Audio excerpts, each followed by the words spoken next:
Saudi আরবে পবিত্র শাওয়াল মাসের চাঁদ দেখা গেছে। দেশটি সহ মধ্যপ্রাচ্যে পবিত্র ঈদ উল ফিতর উদযাপিত হবে কাল।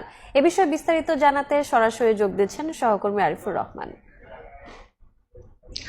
দীর্ঘ প্রায় 1 মাস সিয়াম সাধনার পরেই কিন্তু আসলে এই ঘোষণাটি যেটির জন্য অপেক্ষা, সেই অপেক্ষার অবসান হলো। কিছুক্ষণ আগেই কিন্তু সৌদি আরবে ঘোষণা হয়েছে পবিত্র ঈদ উল ফিতরের চাঁদ দেখা গেছে, অর্থাৎ যে শাওয়ালের চাঁদ যেটি দেখার জন্য অপেক্ষা ছিল সেই অপেক্ষার অবসান হয়েছে। কিছুক্ষণ পরেই আমরা আসলে এই যে সেলিব্রেশন সেটি কিন্তু শুরু হয়ে গেছে। ইতিমধ্যে আমরা আসলে দেখেছি প্রায় সবখানে সৌদি আরবের যেখানে যেখানে চাঁদের দেখার জন্য যে অবজারভেটরি যেই কমিটিগুলো থাকে তাদের কাছ থেকে বেশ কয়েকটা জায়গা থেকে কিন্তু ইতিমধ্যে একযোগে ঘোষণা এসেছে, এবং সৌদি রয়্যাল কোর্ট থেকেও কিন্তু এই ঘোষণাটি এসেছে যে আগামীকালই সৌদি আরবে পালিত হবে পবিত্র ঈদ উল ফিতর, অর্থাৎ শাওয়ালের যে প্রতীক্ষিত চাঁদ সেটি কিন্তু উদিত হয়েছে। এই কারণে কিন্তু আমরা আসলে দেখছি যে সৌদি আরবের বিভিন্ন জায়গায় কিন্তু ইতিমধ্যে যে ঈদ উল ফিতরের যে সেলিব্রেশন সেটি কিন্তু শুরু হয়ে গেছে।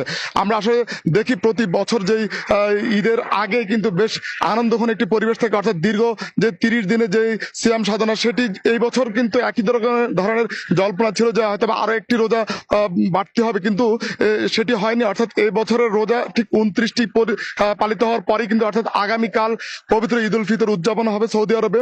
আমরা কিন্তু এর আগে কিন্তু খোঁজ পেয়েছি যে সৌদি আরব ছাড়া বেশ কয়েকটি দেশ ইতিমধ্যেই তাদের ঈদ উল ফিতরের যে ঘোষণা সেটা কিন্তু দিয়েছে। তবে অধিকাংশ অনেকগুলি দেশ কিন্তু ঘোষণা দিয়েছে তারা কিন্তু একদিন পরেই ঈদ উল ফিতর উদযাপন করবে, যেমন তার মধ্যে অস্ট্রেলিয়া, ব্রুনাই, মালয়েশিয়া এবং বেশ কয়েকটি দেশ কিন্তু তারা ঘোষণা করেছে তারা আরো একটি দিন অতিবাহিত করে কিন্তু ঈদ উল ফিতর উদযাপন করবে। আমরা জানি যে সৌদি আরবের সাথে মিল রেখে বেশ কয়েকটি দেশ অর্থাৎ মধ্যপ্রাচ্যের যে দেশগুলি আছে সেগুলো কিন্তু ঈদ উল ফিতর উদযাপিত হয়।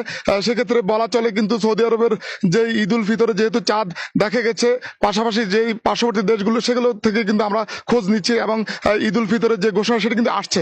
আমরা আরেকটু বিষয় বলে রাখি যে ঈদ উল ফিতর উপলক্ষে ইতিমধ্যে যে ছুটি সেই ছুটি কিন্তু উপভোগ করতে অনেক প্রবাসী যারা আছেন তারা কিন্তু অধিকাংশ ক্ষেত্রে মক্কা এবং মদিনায় সমবেত হয়েছেন। ঈদের নামাজ কিন্তু মদিনার মসজিদে নববীতে আদায় করার জন্য প্রায় অসংখ্য প্রবাসী আছে যারা কিন্তু মদিনায় উপস্থিত হয়েছেন।